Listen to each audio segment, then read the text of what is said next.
নম্বর সাম, তাই তো 116 পেজের 70 নম্বর সাম। এই সামটা দেখ 2019 জেনারেলি এসেছিল, বলছে কি মিস রয় জয়েন এএমসি লিমিটেড। তো এএমসি লিমিটেড মানে প্রাইভেট কোম্পানি। মানে আমি বারবার বলেছিলাম কোশ্চেন পড়ে বুঝতে হবে এটা গভর্নমেন্ট এমপ্লয় নাকি non government employee. Non government employee. কবে জয়েন করেছে কোম্পানিতে দেখ, চাকরি জয়েন করেছে 1/8/18 ঠিক আছে তো। বলছে furnish the following information for the year ended 31 March 2024। Basic salary বলেছে 15,000 পার মান্থ। আচ্ছা, অঙ্ক করতে করতে পড়বো, মানে পুরো অঙ্কটা পড়ে নিলে একটু অসুবিধা হয়। দাগ কাট, যেমন অঙ্ক করেছিলাম দাগ কাট, অঙ্কের দাগ কাট প্রথমে।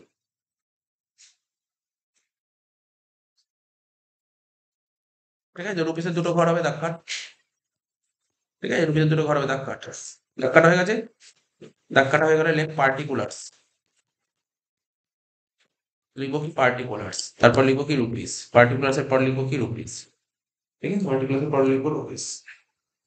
আর দুদিন হবে, আজকের পর আর দুদিন ক্লাস করবো, বুধবার আর শুক্রবার, তারপর স্যালারি শেষ। শুক্রবার অবধি হবে স্যালারি ক্লাস শেষ। ঠিক আছে, তাহলে কি লিখলাম পার্টিকুলার রুপিস রুপিস। ঠিক আছে, কি লিখলাম পার্টিকুলার রুপিস রুপিস। প্রথমে লিখবো কি বেসিক স্যালারি বল। এইমাত্র পড়লাম বেসিক স্যালারি পড়লাম, বেসিক স্যালারি কত বলেছিল 15,000 পার মান্থ, মানে 15,000 ইন্টু 12 কত হবে 1,80,000 আউটারে বলছি। নেক্সট নেক্সট পর নেক্সট কি বলেছে ডিআরএস অ্যালাউন্স বলেছে 4,000 পার মান্থ, তাহলে লেখ ডিএ। ডিএ লেখ, ডিএ লেখ। হুম, ডিআরএস অ্যালাউন্সেস পুরো কথাটা লিখবি, ডিআরএস অ্যালাউন্সেস কত বলেছে 4,000 পার মান্থ, মানে 4,000 ইন্টু 12 কত হবে 48,000। নেক্সট নেক্সট কি বলেছে মেডিকেল অ্যালাউন্স। আগের দিন বলেছিলাম তোর জানিস, বারবার বলে মেডিকেল অ্যালাউন্স হচ্ছে ফুললি ট্যাক্সেবল। তো ফুললি ট্যাক্সেবল মানে 2,000 ইন্টু 12 24,000 টাকা হবে। লেখ মেডিকেল অ্যালাউন্স, লেখ 2,000 ইন্টু 12, এগুলো মনে রাখতে হবে কিন্তু। হ্যাঁ, medical allowance 2,000 into 12 24,000।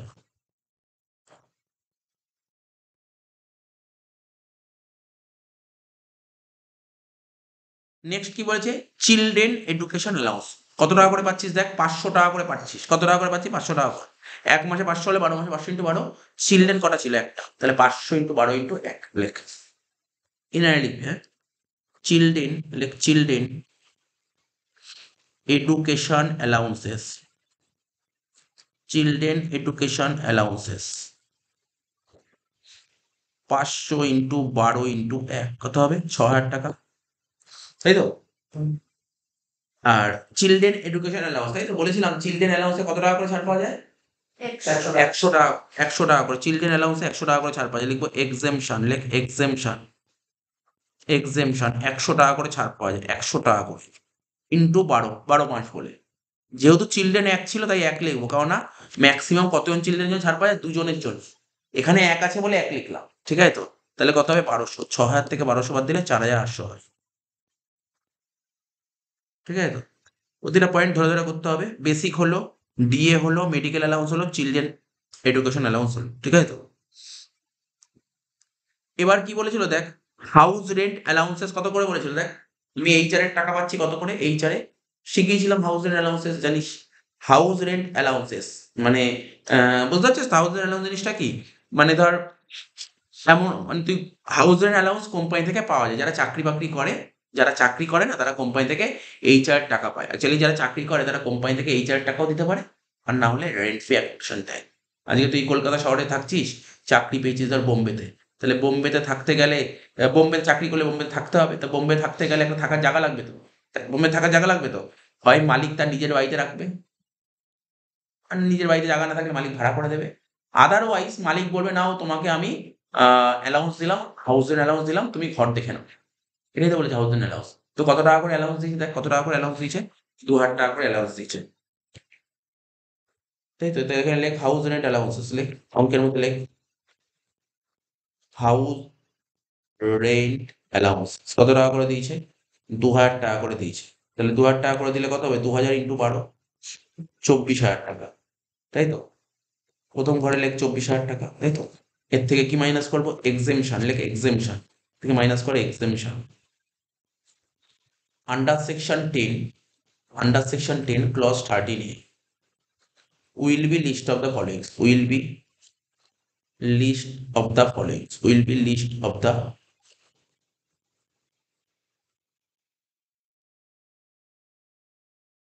will be list of the following, ঠিক আছে। প্রথমে কি লিখতাম, হাউস রেন্ট অ্যালাউন্সেস, লিখবো কি হাউস রেন্ট অ্যালাউন্সেস। আমি কত টাকা অ্যালাউন্স পেয়েছিলাম, 24,000 টাকা, এখানে ছিল 24,000 টাকা, ঠিক আছে। ঠিক তার নিচে কি লিখতাম, মনে আছে, rent paid, rent paid minus 10% of salary, rent paid minus 10% of salary. তো কোশ্চেন পড়ে দেখতে হবে, আমি যেই বাড়িতে আমি কোম্পানি থেকে তো 2,000 টাকা করে অ্যালাউন্স পেয়েছি, কিন্তু আমি যেই বাড়িতে ভাড়া থাকতাম সেই বাড়িতে কত টাকা করে ভাড়া দিত, 3,000 টাকা করে। তাহলে 3,000 ইন্টু 12 36,000 টাকা লিখতে পারি। রেন্ট পেড লিখবো কত, 3,000 ইন্টু 12 30,000 মাইনাস 10% অফ স্যালারি। এখানে স্যালারি মানে কি, বহুবার বলেছিলাম, এখানে স্যালারি মানে বেসিক আর কমিশন হয়, এই অঙ্কে কমিশন নেই। তাহলে 1,80,000 আর 48 কত হচ্ছে, 2,28,000, তাই তো। তাহলে এখানে লিখবো 2,28,000 ইন্টু 10%।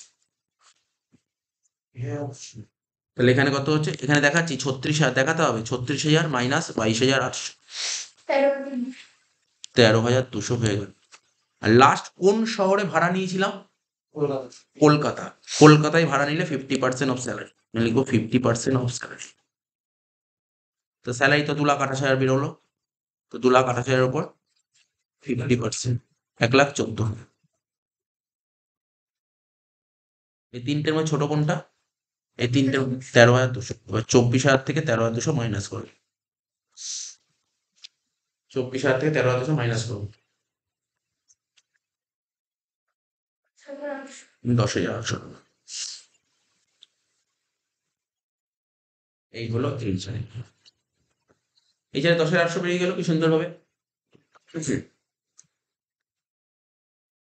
এবার কি বলেছে, দেখ এতগুলো পয়েন্ট হলো, এবার বলেছে হার এমপ্লয়ার, হার এমপ্লয়ার, এমপ্লয়ার মানে কি, আগের দিন বলেছিলাম এমপ্লয়ার মানে তো মালিক, মালিক কন্ট্রিবিউট করেছে কত পার্সেন্ট, মালিক কন্ট্রিবিউট করেছে কত percent, 13%, 13%, 13% of basic salary, basic salary and dearness allowances to are recognise provident fund, to are recognise provident fund. তা আমি আগের দিন একটা কথা বলেছিলাম, বেসিক্যালি আমাদের পরীক্ষায় কি দেবে, আরপিএফ দেবে বলেছিলাম না, কত নম্বর, হ্যাঁ আরপিএফ। দেখ এখানে কি দিয়েছে, আরপিএফ দিয়েছে, আরপিএফ, তাই না। এমপ্লয়ার কত পার্সেন্ট কন্ট্রিবিউট করেছে আরপিএফ এ, 13%, 13% কন্ট্রিবিউট করেছে এমপ্লয়ার। তাহলে এমপ্লয়ার যত টাকা কন্ট্রিবিউট করে এমপ্লয়ার সেম কন্ট্রিবিউট করে, ঠিক আছে। তো এমপ্লয়ার 13% কন্ট্রিবিউট করেছে আরপিএফ এ। আমি কি বলেছিলাম, 12%-এর বেশি যদি কন্ট্রিবিউট করা হয় তাহলে ট্যাক্স চার্জ হবে, ঠিক আছে। এখানে 13%, কত পার্সেন্ট চার্জ হবে, 1% ট্যাক্স চার্জ হবে। কিন্তু কার উপর ট্যাক্স চার্জ হবে, স্যালারির 1%।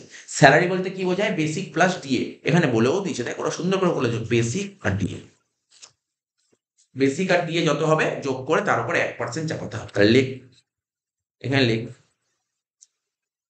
এখানে লিখ এমপ্লয়ার, এখানে লিখ employer contribution to RPF, employer contribution to RPF in excess of, in excess of 12% of salary, in excess of 12% of salary, ঠিক আছে। তাহলে তোর বেসিক কত ছিল, বেসিক তো বেসিক আর ডিএ মিলে 2,28,000 বেরিয়েছিল, মনে পড়ছে তো, 2,28,000, 2,28,000 তার উপর 1% করে দেখ কত বেরোচ্ছে, হ্যাঁ 2,280 হয়ে গেল।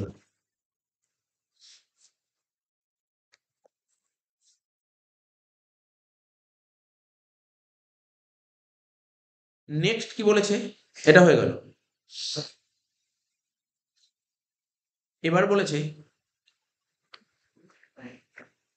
ইন্টারেস্ট ক্রেডিটেড, বলছে interest credited at rate 16% to the set fund ₹4,800, ঠিক আছে। তো এখানে সুন্দর একটা কথা বলেছে, বলছে এই যে প্রভিডেন্ট ফান্ডে টাকাটা জমছে, তো জমলে তাকে ইন্টারেস্ট হবে, তাই তো।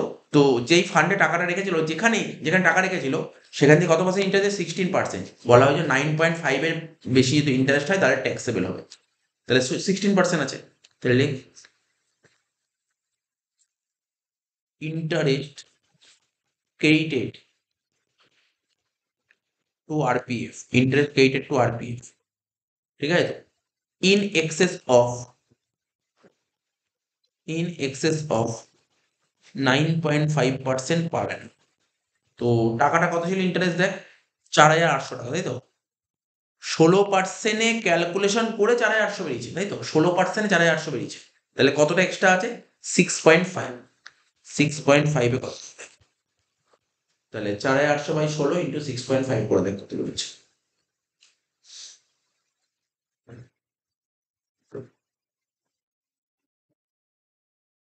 1950 টাকা। তাহলে এটাও হয়ে গেল পুরো। এবার কি হচ্ছে, এবার যা যা পয়েন্ট আছে না, সব পারকিউজিটস আছে, পারকিউজিটস, এরপরে যে কটা পয়েন্ট আছে সব পারকিউজিটস এর পয়েন্ট আছে, লেখে হেডিং দে পারকিউজিটস, তাহলে পারকিউজিটস বলে হেডিং দে।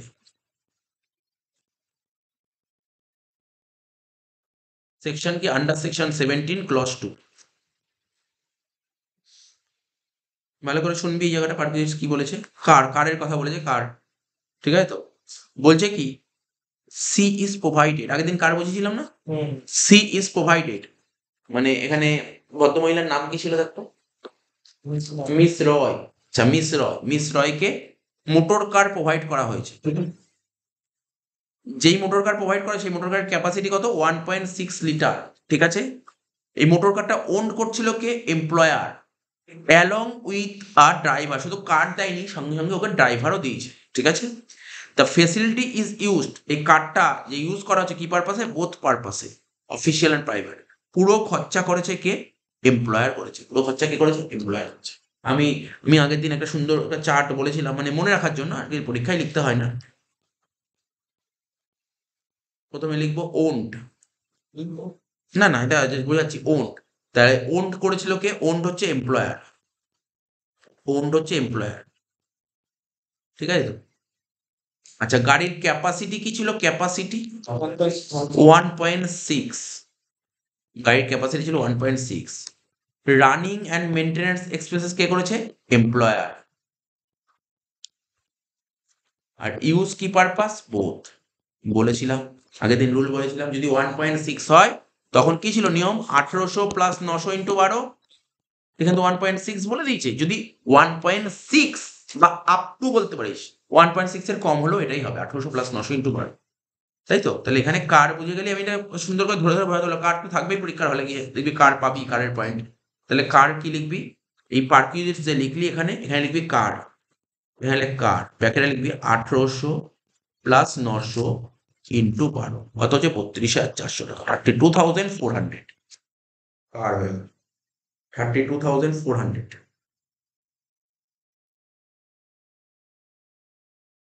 ঠিক আছে তো? নেক্সট পয়েন্ট কি বলেছিল? She is provided with sweeper and domestic servant, তাকে সুইপার প্রোভাইড করা হয়েছে, তাকে ডোমেস্টিক সার্ভেন্ট প্রোভাইড করা হয়েছে, ঠিক আছে তো? কত টাকা করে? সুইপারের স্যালারি হচ্ছে 300 টাকা করে, আর সার্ভেন্টের ডোমেস্টিক সার্ভেন্টের স্যালারি 600 টাকা করে।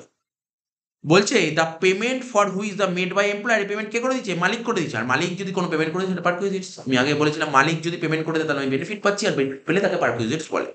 তাহলে লিখ, কি লিখবো? লিখবি salary of sweeper, salary of domestic servant, এভাবে লিখবি, পারকুইজিটস এর মধ্যে লিখবি স্যালারি অফ সুইপার। তাহলে সুইপারের স্যালারি কত করে দিয়েছে? 300, তাই তো? সুইপারের স্যালারি 300 করে দিয়ে 300 ইন্টু 12 কত হবে? 3,600। তারপর লিখবি স্যালারি অফ ডোমেস্টিক সার্ভেন্ট,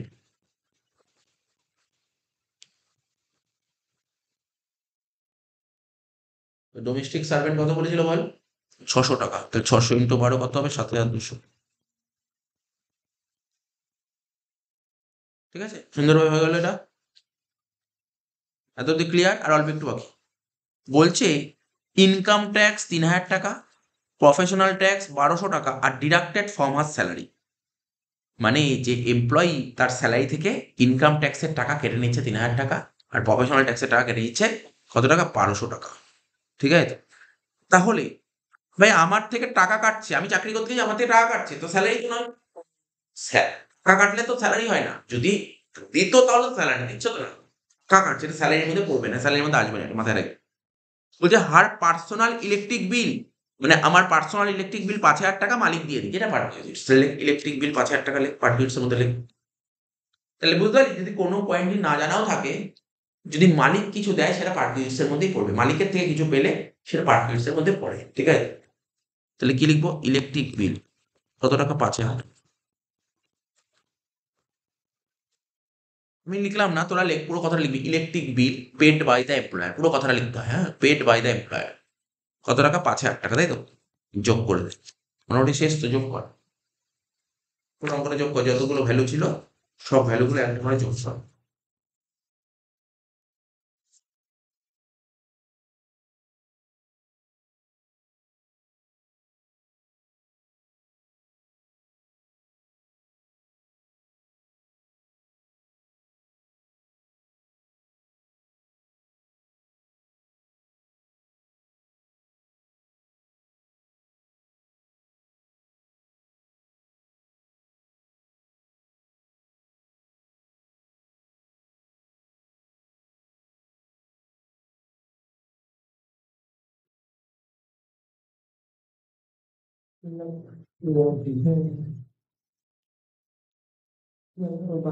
রয়েছে 3,00,000,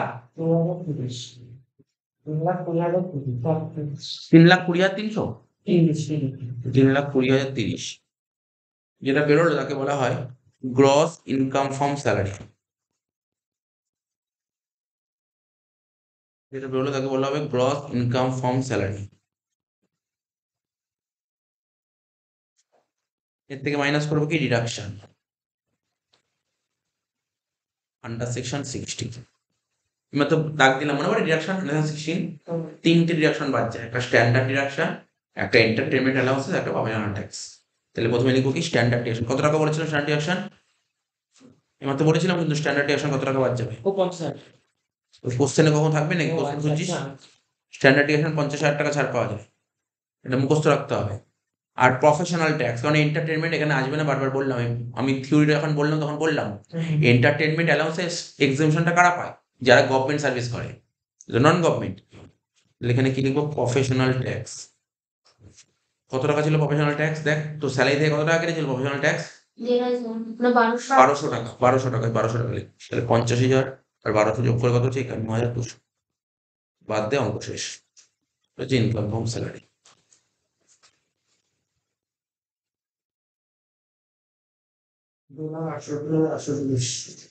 $2,68,830, শেষ অঙ্ক।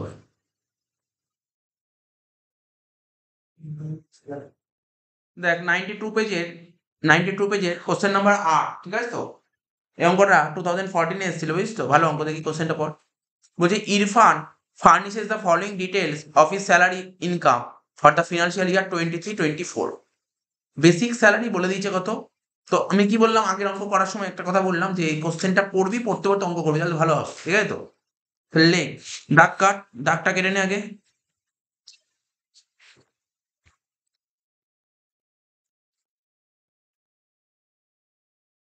প্রথমে কি বলেছে, বেসিক স্যালারি লেখ,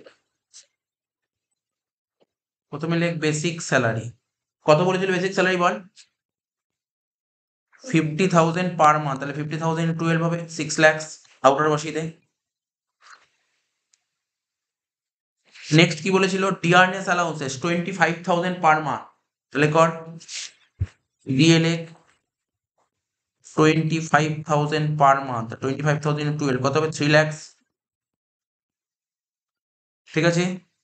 নেক্সট কি বলেছে, চিলড্রেন এডুকেশন অ্যালাউন্সেস, ঠিক আছে, এখানে বলেছে চিলড্রেন এডুকেশন, ভালো করে পড়বি, children education allowances, he has 3 children, তার 3টে চিলড্রেন আছে, বলছে 500 টাকা per month.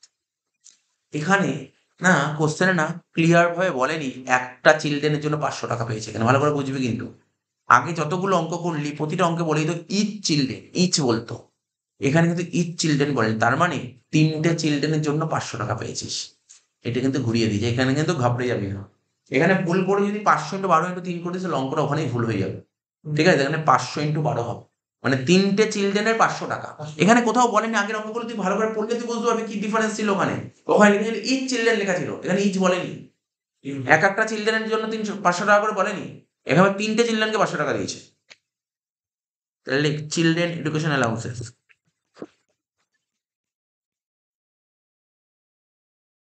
Children education allowances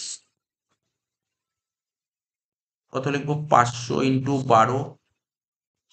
12 কত হবে? 6,000 টাকা। মাইনাস করবো এক্সেমশন, এইমাত্র বললাম, আগের অঙ্কটাই বললাম, এক্সেমশন কত করে পাওয়া যাবে? 100 টাকা করে। 100 × 12 × 2 হবে 2, দুজনের জন্য এক্সেমশন পাওয়া যায়। তাহলে 1200 × 2 2400, তো 6,000 থেকে 2400 বাদ দিলে কত হবে? 3,600। এটাও হয়ে গেল।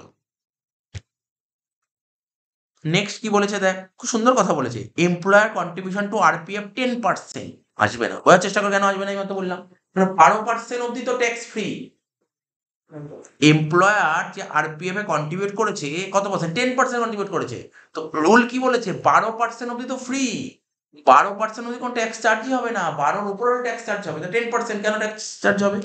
তাহলে লিখ, কি লিখবি? লিখ এমপ্লয়ার কন্ট্রিবিউশন টু আরপিএফ,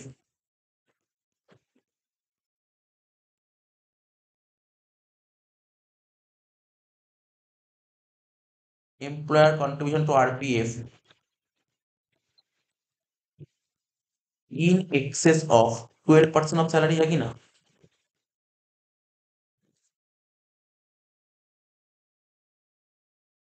কি হবে? কিছুই হবে না, বুঝতে পারলি তো, ড্যাশ দিয়ে দিলাম, কোনো ডাউট নেই। এবার লিখবো কি? Interest credited two RPF, like interest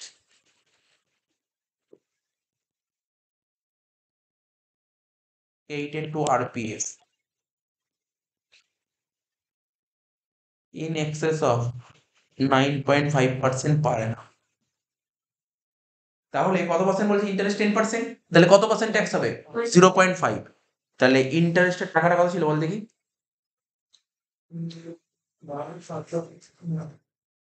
interest কত বলেছে বল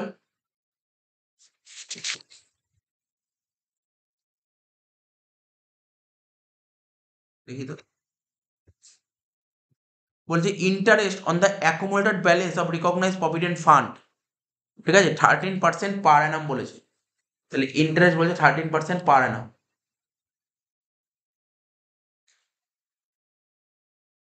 তাই তো?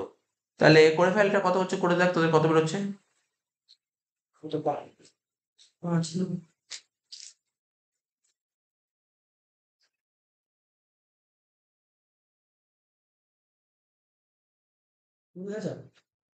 করে দেখ কত বেরোচ্ছে, কত বেরোচ্ছে, কি করে করলি?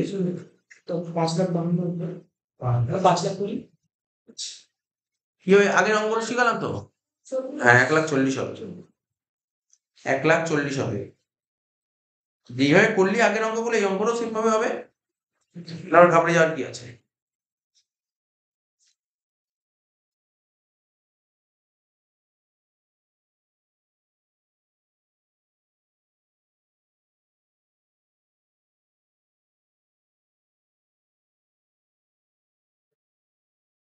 তাহলে এখানে কত ছিল দেখ? ইন্টারেস্ট বলছে 5,20,000 টাকা, তাই না?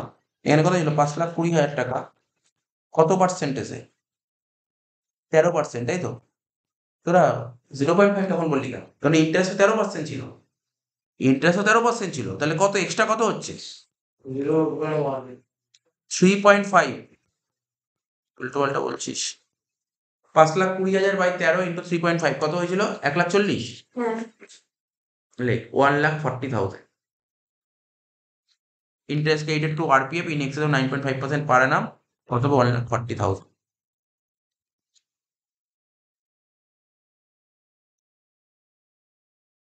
ঠিক আছে? উল্টো পাল্টা অ্যান্সার দিলি কেন তখন? বেসিক স্যালারি 10 কোথায়? বেসিক স্যালারি 10 আছে এখানে? বেসিক স্যালারি 10, ইন্টারেস্ট কোথায়? বেসিক স্যালারি আছে, ইন্টারেস্ট কি লেখা আছে এখানে? পড় ভালো করে।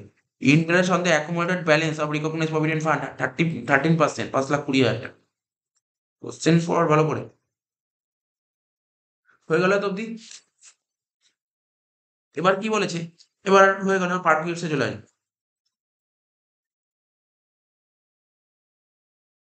বলছে Irfan is provided with an unfurnished accommodation. ঠিক আছে, বলছে Irfan is provided with an unfurnished accommodation in Mumbai for which the employer charges 5,000 per month. The fair rent of the house is 4,80,000 per annum. The house is owned by the employer বলে দিচ্ছে। তার মানে এই যে employee ধর চাকরি করতে গেছে, তো চাকরি করতে গেলে ওকে তো একটা জায়গায় থাকতে হবে, তো থাকার জায়গার ব্যবস্থা করে দিয়েছে কোম্পানির মালিক। কোম্পানির মালিক ব্যবস্থা করে, যেমন মালিক কি নিজের বাড়িতে রেখেছে নাকি ভাড়া বাড়ি করে দিয়েছে, নিজের বাড়িতে রেখেছে। তোমার লাস্টে বলে দিয়েছে দেখ, the house is owned by the employer, মানে নিজের বাড়িতে রাখতে দিয়েছে। আর নিজের বাড়িতে যখন রাখতে দেবে তখন জানতে হবে কোন সিটিতে আছে, কোন সিটি। সিটি খুব ভাইটাল বলেছে, সিটি মুম্বাই মানে মেট্রো সিটি। মেট্রো সিটি হলে নিয়ম কি, আগে কি ছিল আর এখন কি হয়েছে। মেট্রো সিটিতে আগে নিয়ম ছিল 15%, এখন হয়েছে 10%। অঙ্কটা করতে হবে ভালো করে, ঠিক আছে। ওয়ার্কিংস করতে হবে, সুন্দর করে ওয়ার্কিংস করতে হবে। নিচে হাই ওয়ার্কিংস কি করবি, ওয়ার্কিংস লেখ রেন্ট ফ্রি অ্যাকোমোডেশন, ওয়ার্কিংসে লেখ রেন্ট ফ্রি, ওয়ার্কিংসে লেখ রেন্ট ফ্রি অ্যাকোমোডেশন। কি লিখবো, ওয়ার্কিংসে লিখবো রেন্ট ফ্রি অ্যাকোমোডেশন, ঠিক আছে। দ্য কাট পার্টিকুলার্স রুপিস, ঠিক আছে, পার্টিকুলার্স রুপিস, ঠিক আছে। তাহলে কি লিখবো, প্রথমে ডেটটা কেমন শিখিয়েছিলাম আমি। ওল্ড নিয়ম কি ছিল, এপ্রিল 23 থেকে আগস্ট 23, মনে পড়ছে। ব্যাকেটে লিখবো 5 মান্থস, ব্যাকেটে লিখবো 5 মান্থস, ঠিক আছে। এপ্রিল 23 থেকে আগস্ট 23, ব্যাকেটে লিখবো 5 মান্থস। আচ্ছা, তাহলে আচ্ছা এটা কোন নিয়মে, এটা ওল্ড। এই যে এটা, এই যে 5 মান্থ, এটা হচ্ছে ওল্ড হয়। পরীক্ষায় লিখতে হবে না, নিজের মাথায় রাখবে ওল্ড, এটা ওল্ড নিয়ম। তা ওল্ডে কত ছিল, 15%, লেখ 15% অফ স্যালারি, 15% অফ স্যালারি হয়ে গেল। এবার নিচে লেখ, এক লাইন ছেড়ে লেখ, সেপ্টেম্বর 23 থেকে মার্চ 24, ব্যাকেটে লিখবি 7 মান্থস, এটা হচ্ছে নিউ।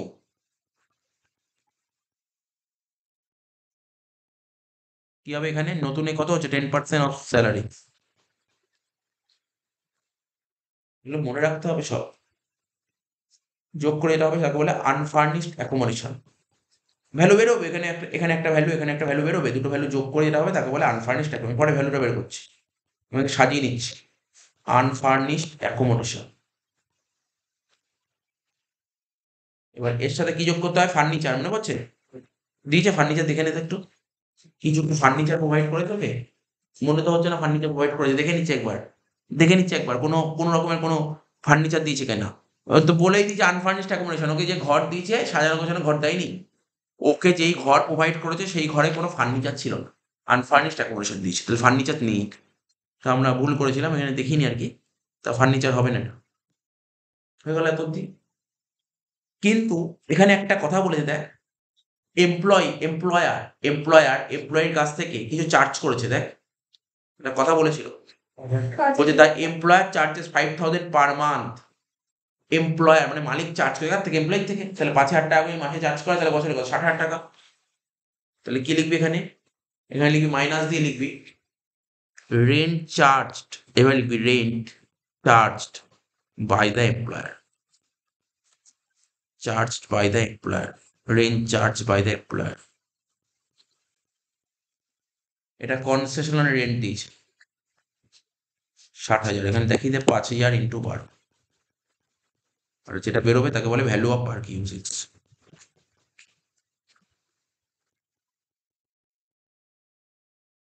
যেটা বেরোবে তাকে বলে ভ্যালু অফ পার্ক ইউজেজ। লিখলাম রেন্ট, দেখ আমার মানে আমি যে কোম্পানি চাকরি করি, কোম্পানির মালিকের কাছ থেকে আমি বেশ কিছু বেনিফিট পেয়েছি। এবার মালিক আমার থেকে 60,000 টাকা চার্জ করেছে, ওটা বাদ দিলে অ্যাকচুয়াল ধর, সাপোজ ধর কোম্পানি থেকে বেনিফিট পেয়েছি 1,00,000 টাকা, বেনিফিট পেয়েছি 1,00,000 টাকা, আমার থেকে 60,000 টাকা নিয়ে নিল, তাহলে বেনিফিট কত পেয়েছি, 1,00,000 না 40,000, 40,000 বেনিফিট, ওইটাই করলাম, মাইনাস করলাম। আচ্ছা এবার তো করতে হবে, স্যালারি বের করতে হবে না, স্যালারি না বের করলে হবে কি, লিখ স্যালারি, স্যালারি কি লিখবো, স্যালারি। স্যালারি বের করার নিয়মটা কি, বেসিক, বলে বেসিক, তারপর কি ছিল, ডিএ ছিল, আর কি ছিল, বেসিক দিয়ে আর কি কি ছিল বল, কোশ্চেনের দিকে না, কোশ্চেনের দিকে থাক, কোশ্চেন মানে কি, তোর খাতার দিকে থাকা। বেসিক ছিল, ডিএ ছিল, তারপর লিখবি চিলড্রেন এডুকেশন অ্যালাউন্সেস, লিখবি চিলড্রেন এডুকেশন অ্যালাউন্সেস।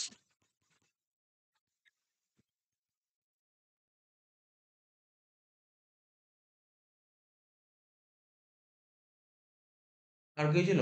না, এই তিনটে আইটেমই ছিল। তাহলে বল দেখি অঙ্কে বেসিক স্যালারি কত ছিল? অঙ্কে বেসিক স্যালারি কত করেছিল? 6 লাখ টাকা। ডাইরেক্ট বলে দে, 6 লাখ টাকা ছিল। ডিএ ডিএ কত ছিল? ডিএ 3 লাখ টাকা ছিল, তাই তো? চিলড্রেন এডুকেশন অ্যালাউন্স কত বের করেছিলাম?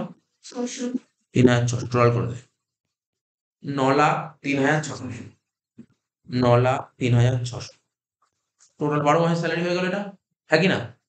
এবার ওপরে এখানে কি করবো? 9,03,600 ইন্টু কত? 15% ইন্টু কত হয়? 5/12। বুঝেছিস কেন 5/12 হলো? কারণ ওই স্যালারিটা 12 মাসের ছিল, 5 মাসের মতো। ইউলারি মেথড করে দিলাম। 9,03,600 ইন্টু 15%, লেখ 9,03,600 ইন্টু 15% ইন্টু 5/12 কত হচ্ছে? 56475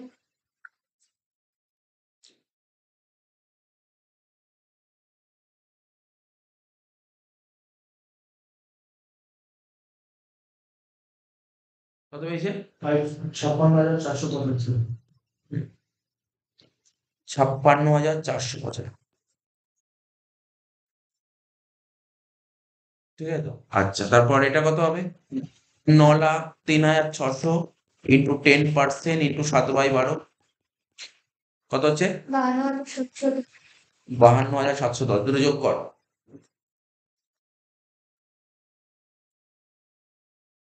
1,09,185 1,09,185। এর থেকে 60,000 টাকা বাদ দিয়ে দে। 49,125। ঠিক আছে? আচ্ছা, ওপরে তো লিখবো পরে। এই ওয়ার্কিংসটা বুঝতে পারলি তো মোটামুটি ভাবে? ক্লাসে বহুবার করিয়েছি। 49,125। একটা নোট লেখ অঙ্কে, একটা নোট লেখ।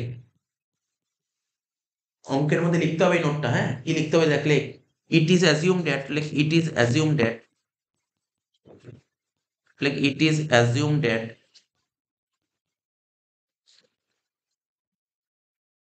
ডিএ, লেখ ডিএ।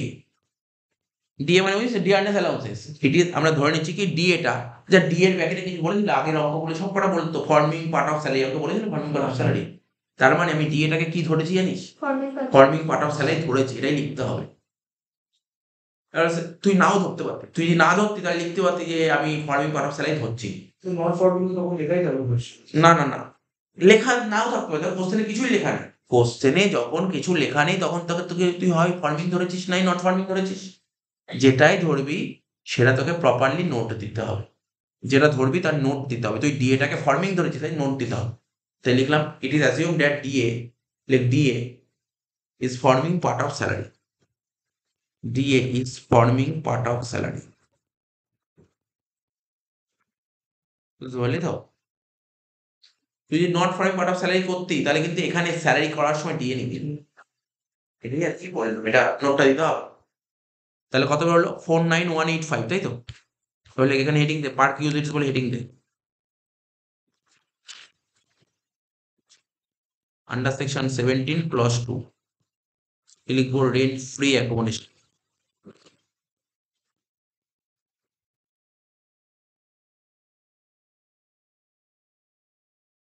ঠিক আছে, কত টাকা বেরোলো বল? অ্যামাউন্ট কত বেরোলো? 49,180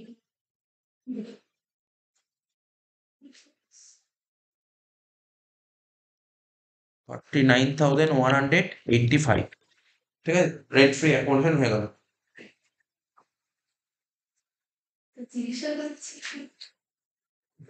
ঠিক আছে, হয়ে গেল এটা। এবার কি বলেছে? এবার বলে যে কার, এই দেখতে পাচ্ছিস প্রতিটা অঙ্কে কার থাকছেই, প্রতিটা অঙ্কে। He is also provided with a car. কত? দেখ কারের ক্যাপাসিটি, এবার এবার দেখো যে 1.8 বলেছে, 1.8 ক্যাপাসিটি বলে দিয়েছে। উইদাউট ড্রাইভার, ড্রাইভার নেই, মানে এমপ্লয়ি ও নিজেই গাড়ি চালাতে পারে। ঠিক আছে তো? বাই হিজ এমপ্লয়ার, মানে কারটা কে দিয়েছে? এমপ্লয়ার দিয়েছে। বুঝলি তো? ওন করেছে কে? কারটা এমপ্লয়ার। আচ্ছা, কারের ইঞ্জিন ক্যাপাসিটি কত? 1.8। সমস্ত খরচা কি বলছে? All expense relating to personal use are made by him. আচ্ছা, এখানে কি বলেছে? Personal, all expenses relating to personal use are made by him. আর বলছে the car is used for official as well as private purpose, মানে কারটা কি পারপাসে ইউজ হচ্ছে, বোথ পারপাসে, বোথ পারপাসে, ঠিক আছে। দেখ বলে দিয়েছে কারটা কি পারপাসে ইউজ হচ্ছে, বোথ পারপাসে ইউজ হচ্ছে। তাহলে তোকে এখানে নিয়মটা কি ছিল, নিয়মটা কি ছিল, তো দরকার হলে তোদের যে বইটা আছে নিয়মটা একবার দেখে নে, আর একবার দেখে নে, তাহলে মনে পড়ে যাবে। কারণ এখানে দেখ আমি তোকে একটু সাজিয়ে দিই, গল্পটা সাজানোটা খুব জরুরি, এই জন্যই বলছি সাজানোটা জরুরি, তাহলে তুই বুঝতে পারবি ব্যাপারটা। আমি এখানে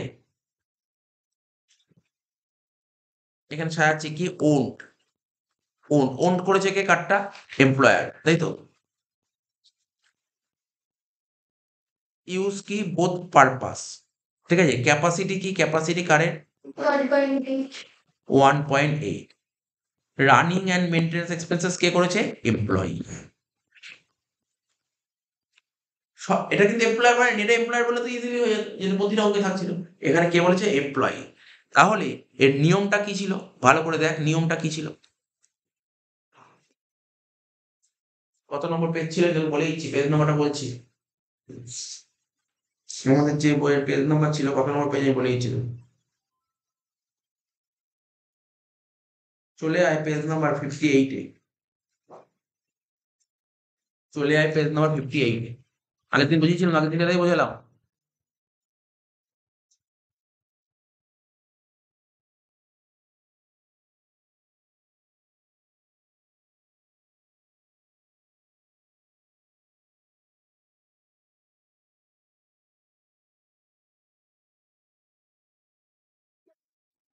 দেখ না দরকার কি, এই তো এই চারটা দেখলেও হবে, 59 পেজটা করলেও হবে, এই 59 পেজে বক্স করে দিয়েছে, সুন্দর করে বক্স করা আছে, এইটুকু দেখলেও হবে।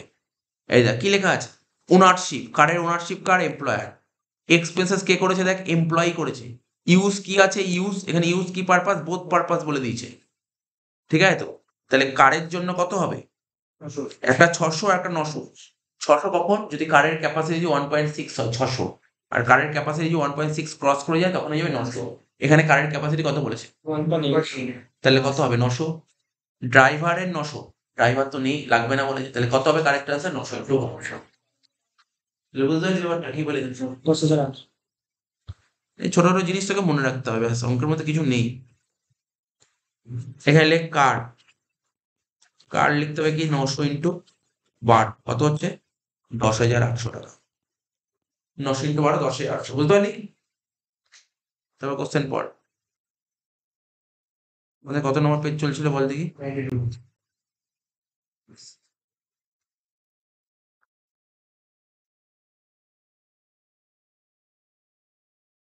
কার হয়ে গেল, তারপর কি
ও,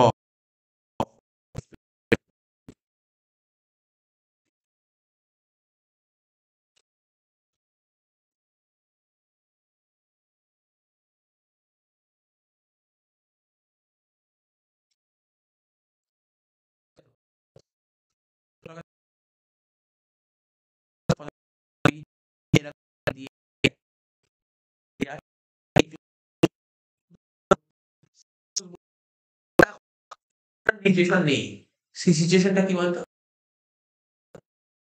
ঠিক আছে? ঠিক না?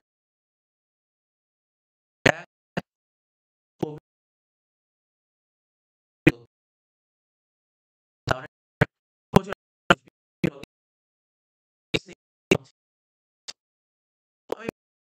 এত দিলাম, যদি কখনো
লোন, এই লোনের ওপর স্টেট ব্যাংক কত পার্সেন্ট চার্জ করছে? 40.8 তো তুই ব্যাংক বলছে তোমার থেকে, আমি রাউন্ড বলি, ব্যাংক বলছে আমি তোমার থেকে 7% ইন্টারেস্ট নেবো, ব্যাংকে গেছিস লোনের জন্য, ব্যাংক তোকে 7% ইন্টারেস্ট নেবে।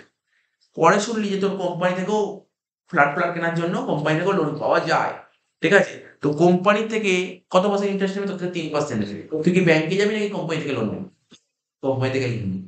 তাহলে বল, তুই কোম্পানি থেকে লোন নেওয়ার ফলে তোর কি বেনিফিট হলো কি হলো? এটাকে এটা তো পার্কিউজিস, পার্কিউজিসে চলে আসে, এটা পার্কিউজিসে চলে আসে, তাই তো?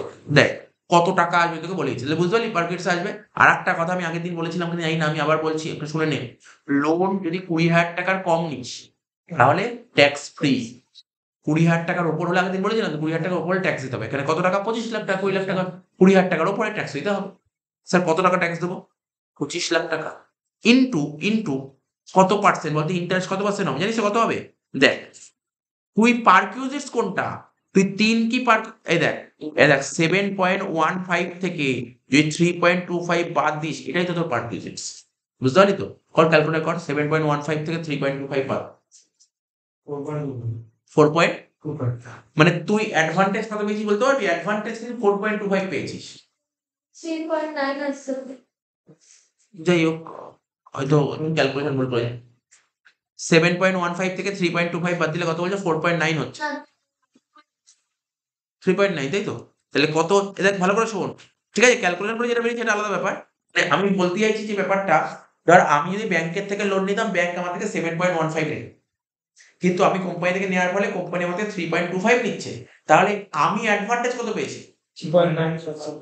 আমি অ্যাডভান্টেজ পেয়েছি, হ্যাঁ আমি অ্যাডভান্টেজ পেয়েছি কত? 3.9%। আর এই অ্যাডভান্টেজটাই হচ্ছে পার্কিউজিস। তাহলে 25 লাখের উপর 3.9 হবে। 3.9 তো বছরে, 25 লাখে 3.9। কিন্তু তুই লোন কি পুরো বছরের শুরুতে নিয়েছিস? লোন জুলাই মাসের 1 তারিখে নিয়েছিস, তাহলে ক মাসের ইন্টারেস্টটা পাবো? 9 মাসের, নাকি? 9 মাসের ইন্টু 9/12। তাহলে বুঝতে পারলি তো? পার্কিউজিসে লে, 73,125। পার্কিউজিসে লে, ঠিক আছে? পার্কিউজিসে কি লিখবি? Like interest on loan, like interest on loan. বুঝতে পারলি ব্যাপারটা? ইন্টারেস্ট অন লোন দেখিয়েছি 25 লাখ ইন্টু 3.9% ইন্টু কত? 9/12 কত বললি বল? 125। বুঝতে পারলি ব্যাপারটা?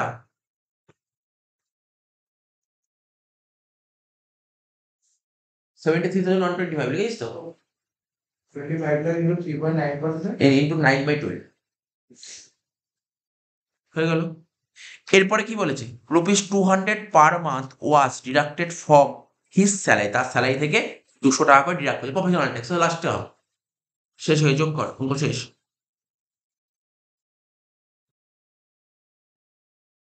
যোগ করে বল কত হচ্ছে। এটাকে বলে gross income from salary.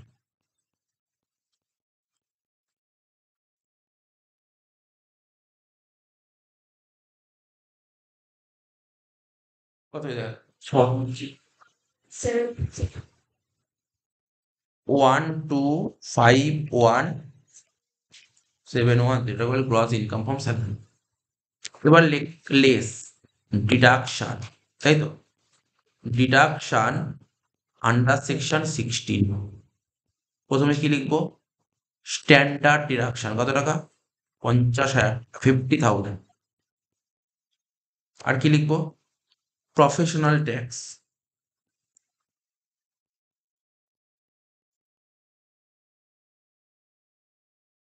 Professional tax কত টাকা বলেছিল বল? 200 টাকা পার মান্থ। তাহলে 200 টাকা পার মান্থ হলে কত হচ্ছে? 2400 টাকা হচ্ছে। কত? 52,400 টাকা। বাদ দিয়ে বল কত হচ্ছে?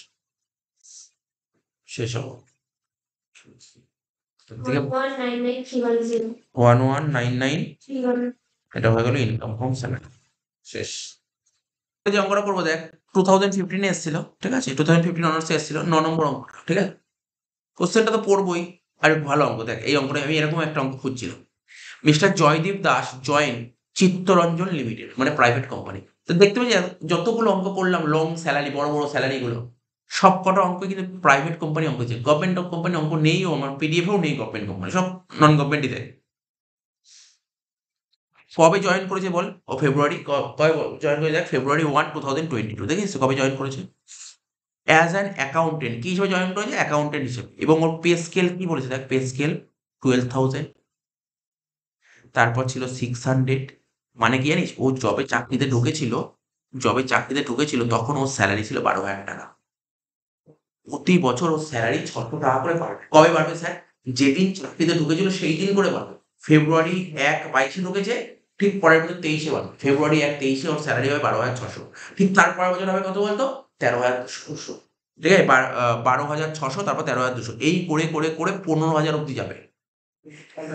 যেই 15,000 টাকায় পৌঁছে যাবে তারপর 800 টাকা করে বাড়তে থাকবে। যেই এরকম 800 টাকা করে বাড়তে বাড়তে বাড়তে 19,000 টাকা পৌঁছবে। বুঝতে পারলি তো, এইভাবে ওর এটাকে বলে স্কেল, এটাকে বলে পে স্কেল। আগে যে কটা অঙ্ক করলি একটাও পে স্কেলের অঙ্ক ছিল, ওটা পে স্কেলের অঙ্ক। এবার দেখ পে স্কেলের অঙ্ক, তাই তো। তাহলে সবার প্রথম দাগ তো কেটে নিয়েছিস নাকি অঙ্কে? আচ্ছা, আমি না আগে সাজিয়ে নিই। ওয়ার্কিং স্কোয়াড বেসিক স্যালারি বলে হেডিং দে, বেসিক স্যালারি বলে হেডিং, ওয়ার্কিংসে বেসিক স্যালারি বলে হেডিং দে। আমাকে বল ও চাকরিতে জয়েন করেছে কবে, একবার বল দেখি। First February 2020. এখানে লিখলাম 1 ফেব্রুয়ারি 2022, তাই তো। যখন চাকরি জয়েন হয় তখন স্যালারি কত ছিল বল? 12,000 12,000 টাকা স্যালারি ছিল। ঠিক 1/2/23-তে ওর স্যালারি কত করে বাড়বে বলেছে? 600 600 করে বাড়বে। তাহলে কত হলো? 12,600। তারপর 1/2/24, তাহলে স্যালারি কত হবে বল? 13,200। কিরে কিরে বুঝতে পারছিস তো?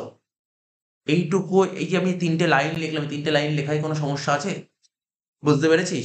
আমি আবার বলছি, কারণ পে স্কেলের অঙ্ক ভালো করে বুঝে রাখ। ও চাকরিতে জয়েন করেছে কবে? 1/2/22-তে, হ্যাঁ কি না? এই তারিখে চাকরিতে জয়েন করেছে। যেদিন জয়েন করেছে সেদিন স্যালারি কত ছিল? 12,000 টাকা। প্রতি বছর 600 টাকা করে বাড়ে। তাহলে পরের 12,600 কবে হবে? 1/2/23। তারপরের বছর 600 টাকা বাড়ছে 1/2/24-এ। এবার দেখ আমি একটা টাইম লাইন ড্র করছি। আমাদের প্রিভিয়াস ইয়ার কত? 1/4/23 থেকে 31/3/24, এই তো প্রিভিয়াস ইয়ার। তাহলে এবার বল, খুব সুন্দর করে ধরে ধরে দেখাচ্ছি, ভালো করে বুঝবি। ও চাকরিতে জয়েন করেছে যে ভদ্রলোক, কি নাম ছিল বলতো, লোকটার নাম কি ছিল? জয়দীপ না, মিস্টার জয়দীপ দাস। ও 1/2/22 থেকে, ভালো করে বুঝবি কিন্তু, 1/2/22 থেকে 1/2/23 অব্দি প্রতি মাসে কত করে স্যালারি পেতে জানিস? ভালো করে দেখ কি বলছি। 1/2/22 থেকে 1/2/23 অব্দি প্রতি মাসে স্যালারি 12,000 টাকা করে, মানে বুঝবি। তারপর 1/2/23 থেকে 1/2/24 অব্দি প্রতি মাসে কত করে স্যালারি পেত? 12,600 করে। আমাদের আমাদের প্রিভিয়াস ইয়ার কত, বুঝতে পারছিস তো? প্রিভিয়াস ইয়ার 23-24, তাই তো। তার মানে এর মধ্যে কতটা মাস পড়বে? এর মধ্যে কতটা মাস পড়ছে বুঝতে পারছিস তো নিশ্চয়ই? তাহলে দেখ, আমাদের প্রিভিয়াস ইয়ার শুরু হবে 1/4/23 থেকে, তাই তো। 1/4/23 থেকে ঠিক এখানে লিখলাম 1/1/24, এই সময় অবধি, এইটুক সময়কাল ও 12,600 করে পাচ্ছে। বুঝতে পারছি, এটা খুব ভাইটাল জিনিস। এইটা যদি বুঝে যাস তাহলে আর মনে হয় না স্যালারি খুব একটা অসুবিধা হবে। স্যালারি এই জায়গাটায় বোঝার ব্যাপার আছে। আগে আমাকে বল এইটুক পার্ট ক্লিয়ার? এইটুকু পার্ট ক্লিয়ার? এইটুক পার্ট যদি ক্লিয়ার হয়, এটা কি লিখতে চাইলাম এটা বুঝতে পেরেছিস? এটা বুঝতে পেরেছিস?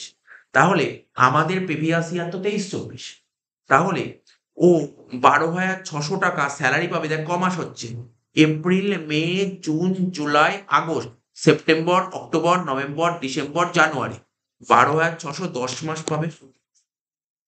এটা কি ক্লিয়ার হয়েছে? কোনো ডাউট থাকলে ক্লিয়ার করবি। আমি 12,600 × 10 করলাম, এটা বুঝতে পেরেছিস তো? এটা মাথায় রাখবি। 10-এর ব্যাপারটা তোরা সবাই অনেকে বুঝতে পারবি। দেখ ভালো করে শোন, এই 12,600-র সঙ্গে 10 গুণ হবে, এটা বুঝতে পেরেছিস তো? এটা বুঝতে পারলে আর কোনো সমস্যা নেই, এটাই মেন ধরার ব্যাপার। তাহলে 12 মাসের মধ্যে 10 মাস পেলো 12,600, তাহলে বাকি 2 মাস কত করে পাবে স্যালারি বলতে পারবি? 13,200 করে পাবে 2 মাস। এই হচ্ছে বেসিক স্যালারি। ও ভাইরাল জিনিস। আমাকে যদি বলি, আমি বারবার বলছি এই পয়েন্টটা, এইটা খুব ভালো করে দেখবি, এইটা, ঠিক আছে? এইটা খুব ভালো করে দেখবি। তাহলে কত হলো বল, হিসাব করে বল। 12,600 × 10 হলে 1,26,000। 26,400 আটা 26,400, টোটাল কত হচ্ছে 1,50,400। আমি বারবার বলছি পে স্কেলের অঙ্ক বারবার ভালো করে দেখবি। পে স্কেলটা যদি ভালো করে দেখে রাখিস আর কোনো সমস্যা নেই। হ্যাঁ বল, 1,50,400 পে স্কেল বাড়িতে ভালো করে দেখবি। 23, 24, এই তো এখানে 1,4,23, এটা 1,1,24, এটা 31,3,24। ঠিক আছে, স্যার এটা 1,24 কেন লিখলে? এটা তো এ- 31 আর এ- 24 এটা 1,2,24 লিখবো তাহলে। তাহলে ঠিক আছে তো, মানে 10 মাস কাউন্ট 1,2,24 লিখবো। ঠিক আছে, 1,2,24, 1,2,24। দেখ না ওর স্যালারিটা কত, 1,2,23 থেকে তো, 1,2,23 থেকে 1,2,24 অব্দি।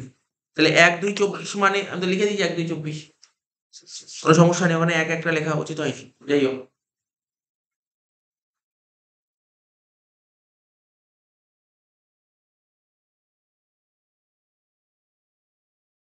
ক্লিয়ার আছে এটা? এবার দাগ কাটছি আমি স্যালারি। টুকে নিয়ে যেটা, টুকে নিয়ে জায়গাটা, এই জায়গা টুকে নে আগে, তারপরে বলছি।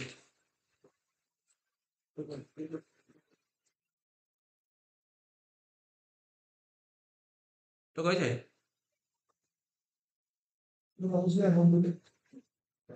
স্যালারি দাগ কাটছে। মেন অঙ্কের এটাই ছিল, এইটাই পার্টটাই ছিল।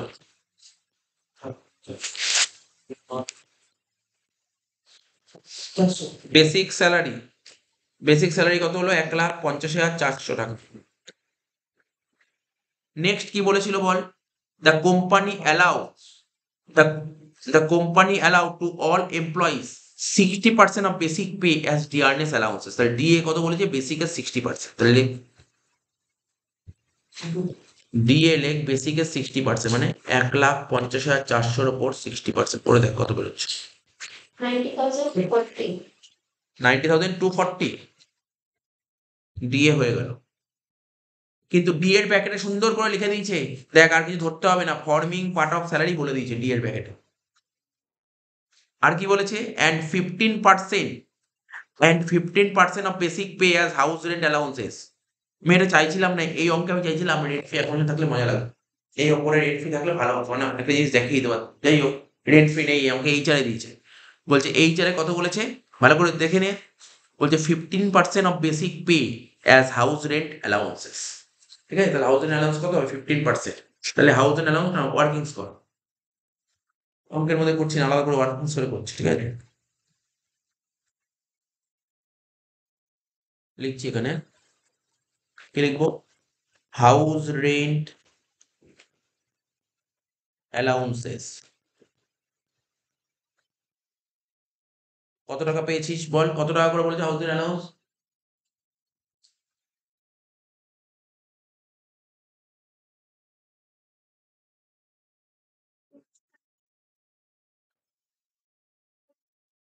হাউস রেন্ট অ্যালাউন্স কত টাকা করে বলেছিল বল? 50% বেশি। 15% অফ বেসিক পে। তাহলে বেসিক স্যালারি কত ছিল, 1,50,400, তাই তো?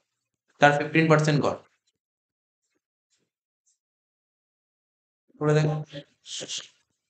22,560 হয়ে গেল। এবার লেস কর, লেস এক্সেমশন, কি লিখবো, exemption under section 10 clause 13A will be list of the following, will be list of the following। ঠিক আছে, কি লিখবো, প্রথমে লিখবো কি, হাউস রেন্ট অ্যালাউন্সেস লেখ।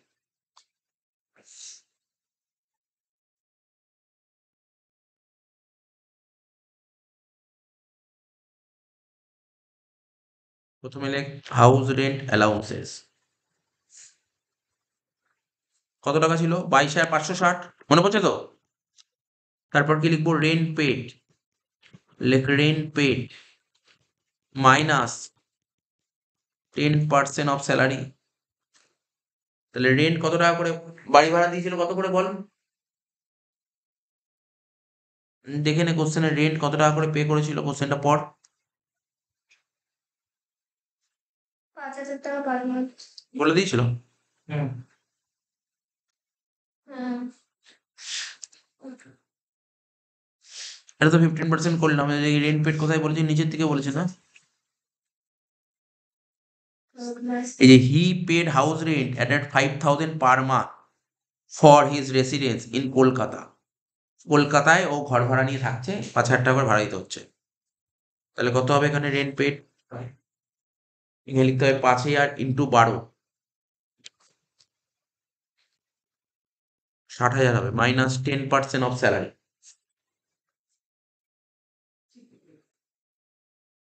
তাই তো? তাহলে 10% অফ স্যালারি একটু নিচে করে দিচ্ছি, একটু এক লাইন ছেড়ে লিখছি। স্যালারি বলতে কি বোঝায়? স্যালারি বলতে বেসিক প্লাস ডিএ, কমিশন নেই অঙ্কে। তাহলে বেসিক কত ছিল অঙ্কে বল?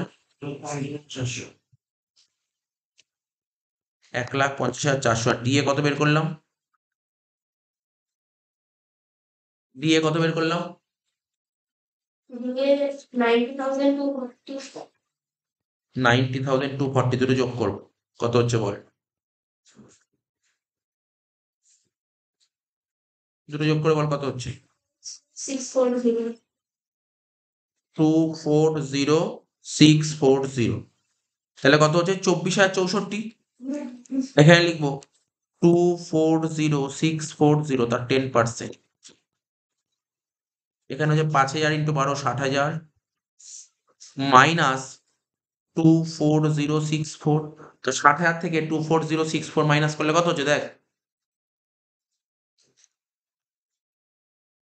60,000 থেকে 240,640 মাইনাস করলে কত হচ্ছে? 596 35,936 হয়ে গেল। লাস্ট যেহেতু কলকাতায় ভাড়া নিয়ে যেতে 50% অফ স্যালারি হবে, 50% অফ স্যালারি। 50 না, 1,52,400 হচ্ছে। হ্যাঁ স্যার, 1,52,400 একদম something এর উপর 2,000 আছে। 1,52,400 আর এক মিনিট, আসছে ও এখানে প্রথমে টোটালটা গন্ডগোল হয়েছিল। 1,26,000 আর 26,400 করলে এটা 1,52,400 হবে। 1,52,400, আচ্ছা ঠিক আছে। দাঁড়া দাঁড়া, 1,52,400, 1,52,400 সঙ্গে 90,240 যোগ করলে কত হয়েছিল? 2,42,640 দেখতো। 2,42,640। এবার এর ওপর 10% করবো।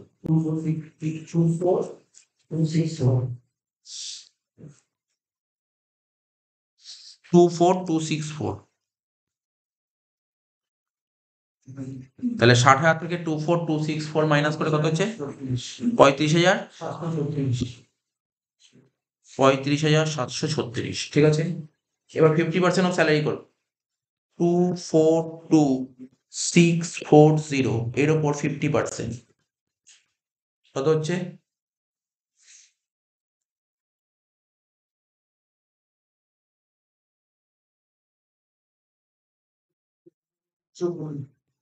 এক লাখ 21,320। এবার এই তিনটের মধ্যে ছোট হচ্ছে 22,560, তাই তো? এই তিনটের মধ্যে ছোট হচ্ছে কত? 22,560। তাহলে জিরো বেরোবে, তাহলে নীল হবে, নীল। তাহলে হাউস রেন্ট কত বেরোলো? নীল বেরোলো। বোঝা গেল কি বললাম?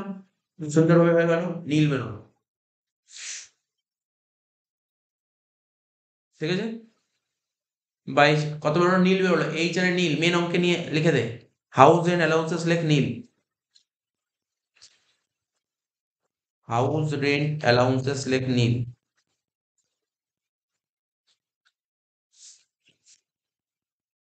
ঠিক আছে, হয়ে গেল। নেক্সট কি বলেছে?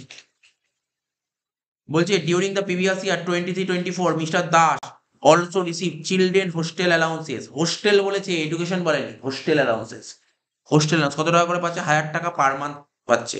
হি হ্যাজ 2 চিলড্রেন। তাহলে children hostel allowances, children hostel allowances 1,000 টাকা পার মান্থ, মানে 1,000 ইন্টু 12 কত টাকা পাচ্ছে? 12,000 টাকা পাচ্ছে। একসঙ্গে 2 গুণ হবে না, কারণ দুটো চিলড্রেনের জন্য 1,000 টাকা পাচ্ছে। দুটো চিলড্রেনের জন্য 1000 টাকা পাচ্ছে, বলেনি কিন্তু ইচ চিলড্রেন, বলেনি কিন্তু ইচ চিলড্রেন, তাহলে 1000 ইন্টু 12 মাইনাস কর এক্সেমশন। তাহলে চিলড্রেনের জন্য কত, হোস্টেলে পড়াশোনা করলে কত টাকা করে এক্সেমশন পাওয়া যায় বলেছিলাম? 300 টাকা, 300 টাকা, 300 টাকা। 300 ইন্টু 12 ইন্টু 2 হবে, হ্যাঁ 300 ইন্টু 12 ইন্টু 2, 300 ইন্টু 12 ইন্টু 2, তাহলে কত হচ্ছে করে দেখ, 7200, মানে বাদ দিয়ে হচ্ছে 4800। ঠিক আছে, ক্লিয়ার? এত কি হয়েছে? হোস্টেল অ্যালাউন্স, হোস্টেলে পড়াশোনা করলে 300 টাকা করে এক্সেমশন পাওয়া যায়। ঠিক আছে তো, এবার পড়তে হবে। আর কি বলেছে? বলছে হিজ এমপ্লয়ার, যেটা কার বলেছে, কারটা পরে করব, কারটা পরে করব, তার আগে দেখ প্রভিডেন্ট ফান্ডটা করে ফেল, প্রভিডেন্ট ফান্ডটা করে ফেল। প্রভিডেন্ট ফান্ডটা নিচের দিকে দিয়েছে। অঙ্কটা না একটু মানে এইভাবে অঙ্ক দিলে না একটু অসুবিধা হয় দেখতে, তাই না? সিরিয়ালি দিলে সুবিধা হয় বেশি, এইভাবে অঙ্ক দিলে একটু দেখতে অসুবিধা হয়। যাই হোক, যেমন ভাবে দিই তেমন ভাবে করতে হবে আমাকে। কারটা পরে করবো, আগে প্রভিডেন্ট ফান্ড করবি, প্রত্যেকে আগে প্রভিডেন্ট ফান্ড করবি।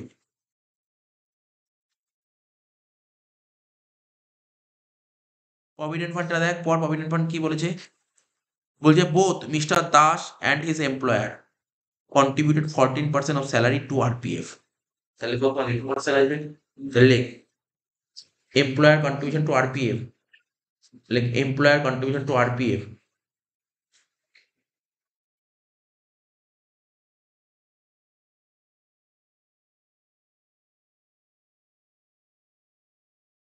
লিখবো কি employer contribution to RPF in excess of 12% of salary। তো স্যালারি তো অলরেডি নিচে বের করে ফেলেছিলাম না, স্যালারি মনে পড়ছে? 2,42,640, এর 2% নিবি, 2,42,640 এর উপর 2% করবি, কত হচ্ছে করে দেখ।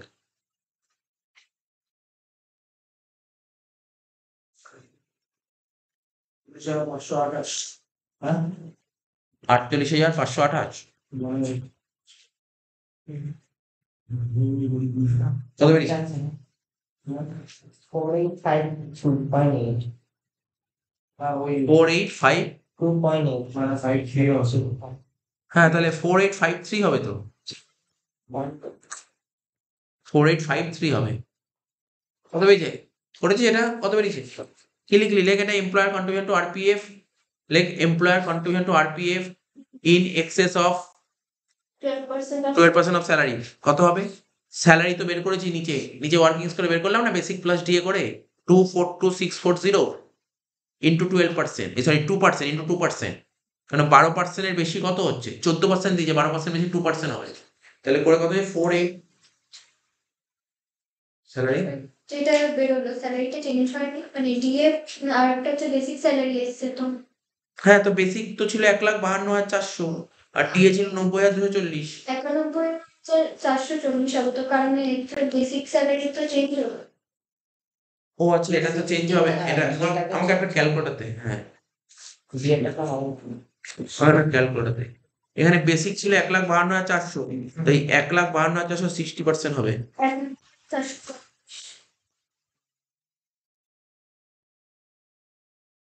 91,440, ঠিক আছে, 91,440, তাহলে 1,52,400, 91,440। আচ্ছা তাহলে এখানেও তো চেঞ্জ হবে, 1,52,400 আর 91,440 দ্বারা 91,440, এই জায়গাটা চেঞ্জ করতে হবে, হ্যাঁ?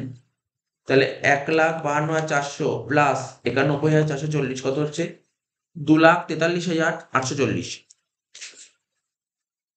2,43,840। এইবার এই 2,43,840 উপর 10% করে কত হচ্ছে? 24,384। এবার 60,000 থেকে এটা বাদ দেবো, 24,384, তাহলে কত হচ্ছে? 35,616। এই তিনটের মধ্যে ছোট, এমনি অ্যান্সার ঠিক আছে, অ্যান্সারে কোনো চেঞ্জ হবে না, অ্যান্সার সব ঠিক আছে, বাট ওখানে একটু ক্যালকুলেশনটা গন্ডগোল ছিল, ক্যালকুলেশন গন্ডগোল ছিল। তাহলে এটা হয়ে গেল, স্যার তাহলে এমপ্লয়ার কন্ট্রিবিউশনও চেঞ্জ হয়ে ওটা বলছি তো, ওটা বলবো।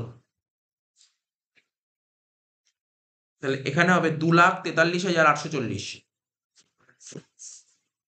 2,43,840, তার উপর 2%, 4877 4877, 4877 হয়ে গেল। এমপ্লয়ার কন্ট্রিবিউশন টু আরপিএফ 4877, ঠিক আছে। এবার ইন্টারেস্টটা দেখ কি বলেছে।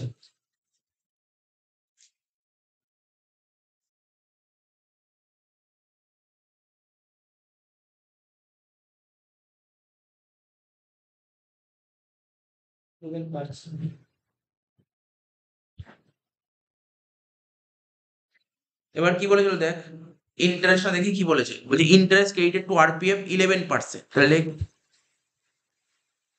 Interest credited two RPF, interest credited to RPF in excess of 9.5% per annum, 9.5% per annum। তাহলে বলতো ইন্টারেস্টের অ্যামাউন্টটা কত দিয়েছিল? 11%, না না, অ্যামাউন্ট 12,100 টাকা, যেটা কিনা 11%কে রিপ্রেজেন্ট করছে। তাহলে কত পার্সেন্ট এক্সট্রা আছে? 1.5। 12,100 ডিভাইডেড বাই 11 ইন্টু 1.5 কত হচ্ছে? 1,650। অঙ্কটা একটু ভুল হয়েছিল দেখিস তো, বেসিক স্যালারিটা শুধু একটু যোগ ভুল হয়েছিল। বেসিক স্যালারি একটু যোগ ভুল হওয়ার জন্য কতগুলো জায়গায় ভুল গেছে, অনেকগুলো জায়গায় ভুলে, একটা ছোট্ট একটা মিস্টেকের জন্য কতগুলো জায়গায় ভুল হয়েছে। 1,650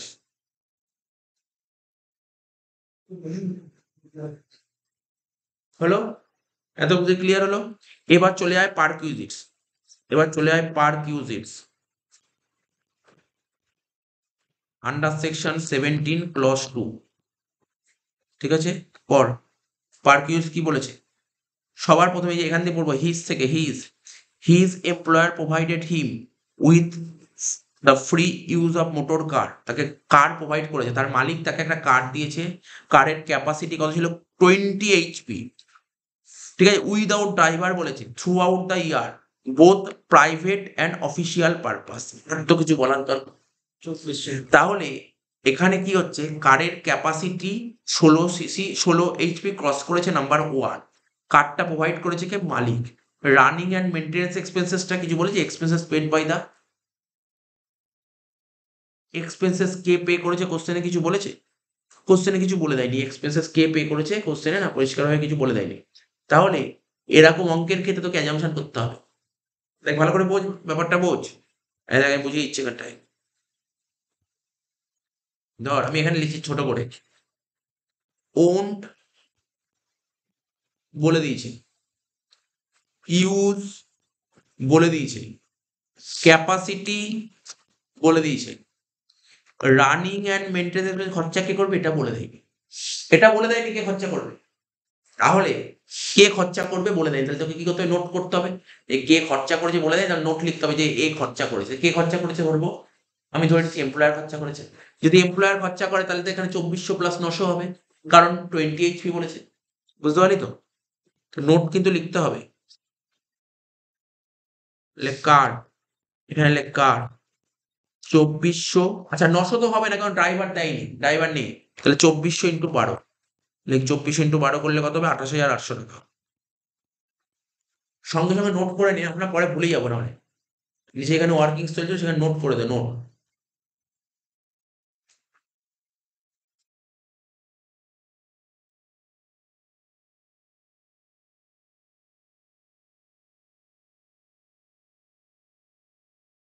নোট লিখবি, হ্যাঁ লেখ। it is assumed that, it is assumed that, it is assumed that, it is assumed that entire expenses for, entire expenses for, entire expenses for running and maintaining the car,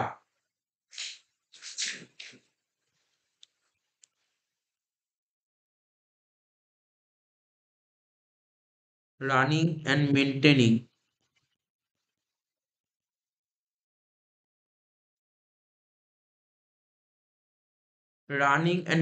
the car, ঠিক আছে, আর ব্রন by the employer,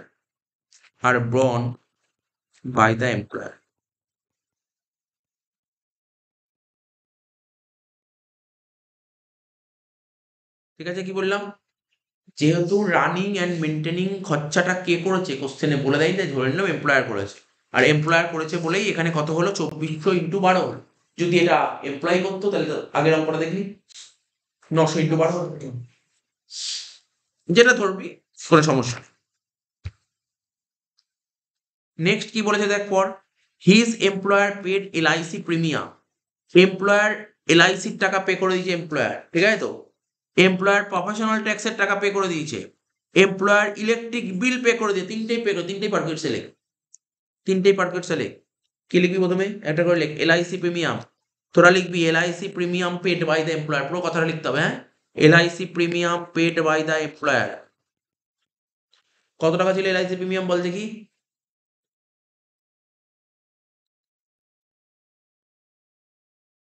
5,000 LIC premium 5,000 টাকা। Professional tax কত ছিল, 1500 1500 টাকা, professional tax 1500 টাকা, সব করার পাশে লিখি পেড বাই দ্য এমপ্লয়ার। আর কি ছিল, ইলেকট্রিক বিল না, হুম, ইলেকট্রিক বিল 7,500,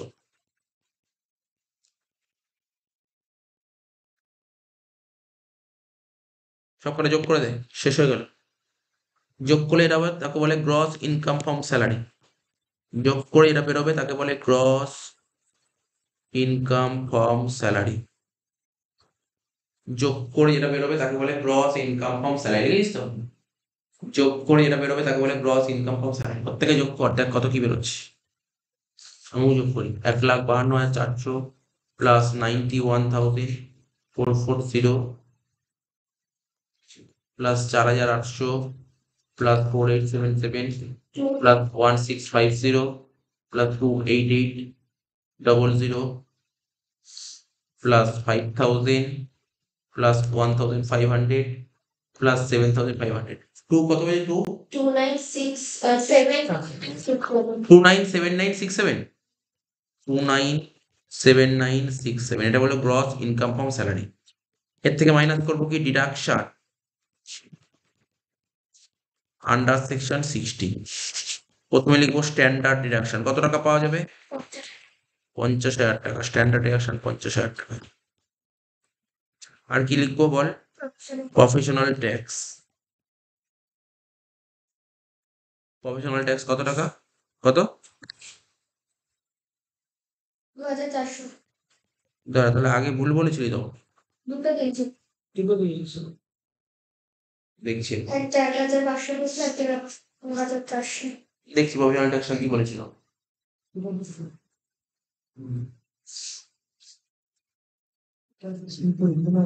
দাঁড়া 1 মিনিট,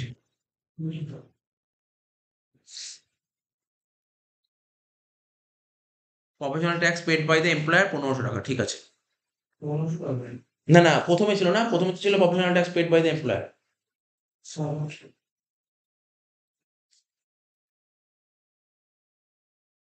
ঠিক আছে তো। আর নিচে কি বলেছিল,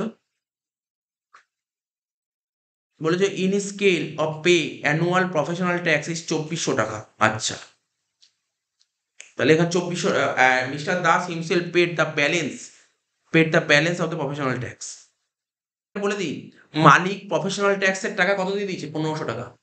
এবার কি বলেছিল এখানে, বলেছিল দেখ এই লাইনটা পড়তে হবে, বলছে যে in his scale of pay annual professional tax, মানে যে এমপ্লয়ি না, ও প্রফেশনাল ট্যাক্স ক্যালকুলেট করে দাঁড়িয়েছে 2,400 টাকা প্রফেশনাল ট্যাক্স পেমেন্ট করতে হবে। তাহলে স্যার মালিক তো 1,500 টাকা দিয়ে দিয়েছে, তাহলে বাকি 900 টাকা দিলেই হয়ে যাবে। ভালো করে শুনবি কিন্তু, এখানে কোশ্চেন আসতে পারে। এখানেই বলেছে, ওরা বলে দিয়েছে, দেখ পাশেও বলে দিয়েছে, mister Das himself paid the balance of the professional tax, তাহলে বাকি 900 টাকাও দেবে, ও বাকি 900 টাকা দেবে। ভালো করে শোন, এমপ্লয়িকে 2,400 টাকা দিতে বলেছে, মালিক 1,500 দিয়ে দিয়েছে, কিন্তু ও বাকি 900 টাকা দেবে। কিন্তু ডিডাকশন কত পাবে জানিস তো, পুরো 2,400 ডিডাকশন পাবে। ডিডাকশনের নিয়ম আগে বলেছিলাম, professional tax by deduction professional tax মালিক পেমেন্ট করুক বা এমপ্লয় পেমেন্ট করুক, পুরোটাকে ডিডাকশন পাওয়া যায়। ঠিক আছে, মালিক যে 1500 টাকা পেমেন্ট করে সেই ডিডাকশন তো পাবেই, আর ও 900 টাকা পেমেন্ট করে সেটাও ডিডাকশন পাবে। কি বললাম বুঝতে পারলি তো? টোটাল 2400 টাকা ডিডাকশন পাবে। বুঝতে পারলি তো? এটা মাথায় রাখতে হবে কিন্তু। এটা কিন্তু তোরা তো মনে ভাবতে পারিস যে না স্যার এমপ্লয় পেমেন্ট করে 900 টাকা 900 টাকা ডিডাকশন না। আমি আগের অঙ্কগুলোও ছিল professional tax paid by the employer. ঠিক আছে, প্রফেশনাল ট্যাক্সের টাকা যেই পে করুক পুরো ডিডাকশন পাওয়া যায়। যেই পে করুক, এমপ্লয়ার পে করুক বা এমপ্লয়ি পে করুক, এটা মাথায় রাখতে হবে। নোটে লেখানো আছে এটা। তো প্রফেশনাল ট্যাক্স কত লিখবে এখানে? 2400 টাকা।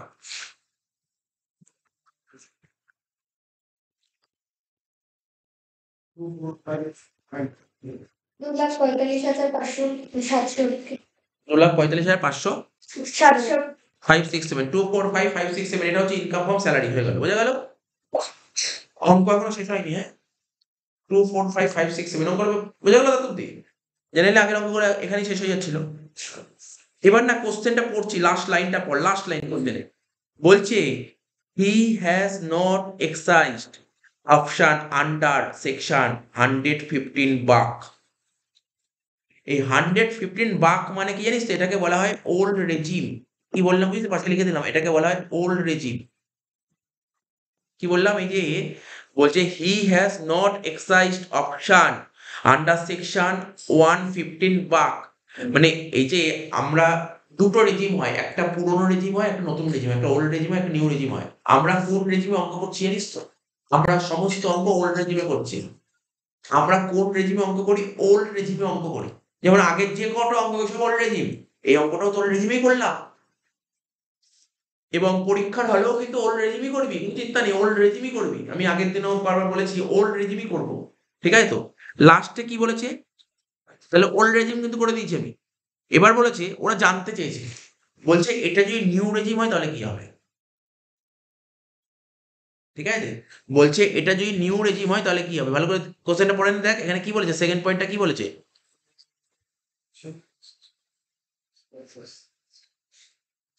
বলছে he has exercised option under section 115 বাক, এটাকে বলা হয় নিউ রেজিম। অর্থাৎ এই অঙ্কটা যদি তোমাকে নিউ রেজিমে করতে বলে তাহলে কি হবে? কিচ্ছু নেই, অল্প একটু ছোট্ট ছোট্ট কাজ, এটাকে বলে দিচ্ছি, এক্ষুনি বলে দিচ্ছি।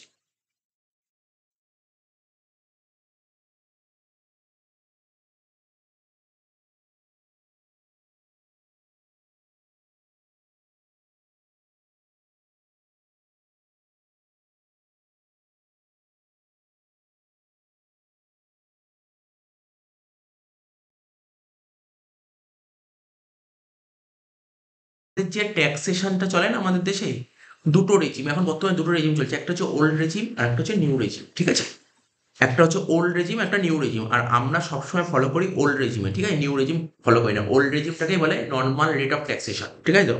ওল্ড রেজিমটাকেই বলা হয় নর্মাল স্কিম অফ ট্যাক্সেশন। ট্যাক্সের নর্মাল স্কিমটাই হচ্ছে ওল্ড রেজিম। ঠিক আছে, এটা চলে আসছে, আস্তে আস্তে ওল্ড রেজিমটা উঠিয়ে দেবে। এখন যেমন আমাদের দেশে যে নিয়ম করেছে অপশনাল, অপশনাল মানে বুঝিস তো? তুমি ওল্ডও করতে পারো, তুমি নিউ করতে, যে ট্যাক্সেশনটা তুমি ওল্ড রেজিমও ফলো করতে পারো, আবার নিউ রেজিমও ফলো করো, যা খুশি তোমার ইচ্ছা। তুমি ওল্ড করলে ওল্ড করো, নিউ করলে নিউ করো, মানে কিছু ওল্ড করলাম কিছু নিলাম না। ওল্ড করলে পুরো ওল্ড করো, নিউ করলে পুরো নিউ করো। এমন না যে আমি নিউই করতে হবে, এমন কোনো কথা নেই। ওল্ডও করতে পারো, নিউ করতে পারো। হয়তো আগামী দিনে এটা তুলে দেবে, ওল্ডটাকে পুরো তুলে দেবে, পুরো নিউ নিয়ে চলে আসবে। ঠিক আছে, তো এখন যে আমাদের দেশে ট্যাক্স স্ট্রাকচার আছে, তুমি ওল্ডও করতে পারো, নিউ করতে পারো। ওল্ড করলে ওল্ড করো, নিউ করলে নিউ করো, যে কোনো একটা। এখানে অঙ্কটা ওরা তোকে জানতে চাইছে তুমি ওল্ডও করে দেখো, নিউতেও করে দেখো, এটা জানতে চেয়েছে। পরীক্ষায় কোনোদিন জানতে চাইবে না, পরীক্ষায় কিচ্ছু জানতে চাইবে না, পরীক্ষা থেকে ওল্ড রেজিমেই করতে বলবে। আর ওল্ড রেজিম কাকে বলে? হি has not exercised option under section 115 বাক। তাহলে 150 মানে হি হ্যাজ নট এক্সারসাইজড অপশন, ঠিক আছে, তখন হচ্ছে ওল্ড রেজিম। আর যদি তুমি কি বলছে, হি হ্যাজ এক্সারসাইজড অপশন মানে 115 বাক অপশনটা যদি নিস, তখন সেটা নিউ রেজিম হয়ে যাবে। তো যদি নিউ রেজিম হতো তাহলে অ্যান্সারটা কি হতো? কিছুই না, সিম্পল জিনিস, বেশিক্ষণ টাইমও নেবো না। ভালো করে শুনবি কি করে করবো। দাগ কাট, শুধু একটা দাগ কাটলেই হবে রুপিসে, একটা দাগ কাটলেই হবে। নিউ রেজিমটা, হ্যাঁ বল, আলাদা করে, আলাদা আলাদা। নিউ রেজিম, নিউ রেজিম হয় তখন তাহলে কি করতে হবে? ঠিক আছে তো? নিউ রেজিম হলে কি করতে হবে? ঠিক আছে তো, শোন, কি লিখবি? বেসিক স্যালারি লিখতে থাক, বেসিক স্যালারি লিখতে থাক। বল বেসিক স্যালারি কত ছিল? 1,52,400 লিখতে থাক তাতেই করে। ডিএ 91,490। ডিএ 91,400 চলে আগে যা ছিল তাই দেখে দেখে ঢুকছি, দেখ কিছু নেই, যা ছিল এগুলো দেখে দেখে ঢুকছি। তাহলে বল বেসিক ডি এর পর কি লেখা ছিল? এইচআরে, তাই তো? এইচআরে কত লেখা ছিল? এইচআরে কত টাকা লেখা ছিল? ছিল। এবার একটু ওকে কথা বল, এবার একটু মন দিয়ে শুনবি কথাগুলো। দেখ শোন, মন দিয়ে শুনবি কথাগুলো। এই ওল্ড রেজিম আর নিউ রেজিমের মধ্যে একটা ডিফারেন্স আছে। ওল্ড রেজিম আর নিউ রেজিমের মধ্যে একটা ডিফারেন্স আছে। ওল্ড রেজিমে কি হয়, ওল্ড রেজিমে তুই অ্যালাউন্সের সময় এক্সেমশন পেয়েছিলি, মনে পড়ছে? যেমন এইচআই থেকে তুই এক্সেমশন পেয়েছিলি, চিলড্রেন এডুকেশন অ্যালাউন্স থেকে এক্সেমশন পেয়েছিলি। কিন্তু নিউ রেজিম কি বলছে? নিউ রেজিমে কোনো এক্সেমশন দেবে না। কি বললাম বুঝতে পারলি তো? আমি আবার বলছি, মন দিয়ে একটু জাস্ট শুনে নে, জাস্ট একটু শুনে নে। যখন তুই এইচআরে করলি, এইচআরে থেকে তুই এক্সেমশন পেয়েছিলি, দেখ এই দেখ এক্সেমশন পেলাম, ওয়ার্কিংস করেছিলাম, মনে পড়ে তো? Less exemption will be list of the followings. New রেজিমে কোনো এক্সেমশন দেবে না। কার থেকে এক্সামে কোনো অ্যালাউন্সে কোনো এক্সামশন নেই নিউ রেজিমে। কি বললাম বুঝতে পারলি তো? নিউ রেজিমে কোনো এক্সামশন দেবে না। তাহলে তুই বল এইচআরে কত পেয়েছিলি, বল এইচআরে কত টাকা ছিল? হ্যাঁ, 22,860। এখানে বসবে, এখানে বসবে 22,860। বুঝতে পারলি ব্যাপারটা? মাথায় ঢুকলো? তাহলে কি বললাম, নিউ রেজিমে এক্সেমশন পাওয়া যায় না। কিসের এক্সেমশন পাওয়া যায় না? অ্যালাউন্সের কোনো এক্সেমশন পাওয়া যায় না। আচ্ছা, এইচআর এর পর কি ছিল বল? Children, children hostel allowance, children hostel allowances কত টাকা ছিল? 12,000। এক্সেমশন পাওয়া যাবে না, ঠিক আছে? 12,000। তারপর কি ছিল বল? এমপ্লয়ার কন্ট্রিবিউশন টু আরপিএফ, লেখ লেখ এমপ্লয়ার কন্ট্রিবিউশন টু আরপিএফ কত টাকা ছিল? টাকাটা ক্যালকুলেট করতে হবে, জাস্ট ওটা দেখে দেখে বসিয়ে দে, বুঝতে পারলি তো? এমপ্লয়ার কন্ট্রিবিউশন টু আরপিএফ আগে কত টাকা ছিল লেখা? 4877, 4877। তারপর লিখবি কি? ইন্টারেস্ট এইডেড টু আরপিএফ কত টাকা লেখা ছিল বল? 1,650। 1,650, ঠিক আছে তো? তারপর কি লেখা ছিল? পারকিউজিটস, মনে পড়ছে তো? Under section 17 clause 2। পারকিউজিটসটা কি হবে? এইটা পুরো দেখে দেখে বসিয়ে দিবি, বুঝিস তো? কোনটা বলতো? এই যে এইখানে যা যা পারকিউশনের লেখাগুলো দেখে দেখে, পুরো কিছু চেঞ্জ হবে না, পুরো দেখে দেখে বসে। তাহলে বুঝলি ওল্ডটা নিউ কোনো চেঞ্জ আছে? একই ব্যাপার। কিন্তু পরীক্ষায় অবশ্যই ওল্ড করবি, নিউ কখনো করবি না, কিন্তু ওল্ডই করবি, কারণ যারা খাতা দেখবে ওরা ওল্ড চাই, কিন্তু ওল্ডই করবি। কারণ আমরা যত নিয়ম লিখেছি নোট, সব ওল্ডের নোট লেখানো, কিন্তু নিউ নোট কিছু লেখানো নেই। কার বলে বলে কর দেখি, কার কত ছিল? 28,800। 28,800। কারের পর ছিল এলআইসি 5,000। তারপর প্রফেশনাল ট্যাক্স 1,500।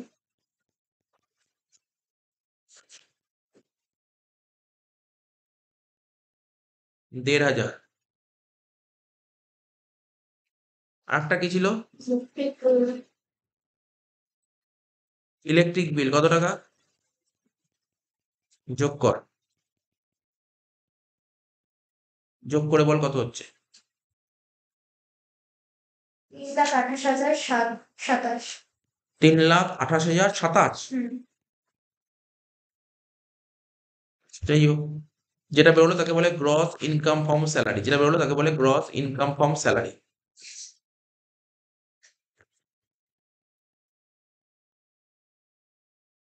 এর থেকে মাইনাস করবো কি? ডিডাকশন।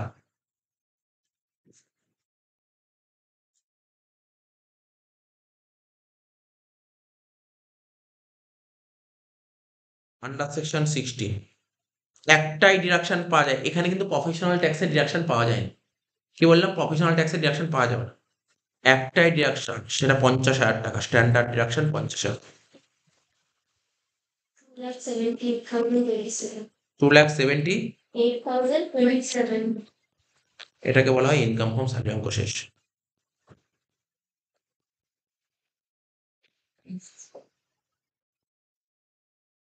তাহলে বল তুই একটা জিনিস চিন্তা ভাবনা করে এই অঙ্কটা থেকে, তোর নিউ রেজিমে কত টাকা বেরোলো? নিউ রেজিমে কত বেরোলো বল দেখি? কত বেরোলো? 2,78,000।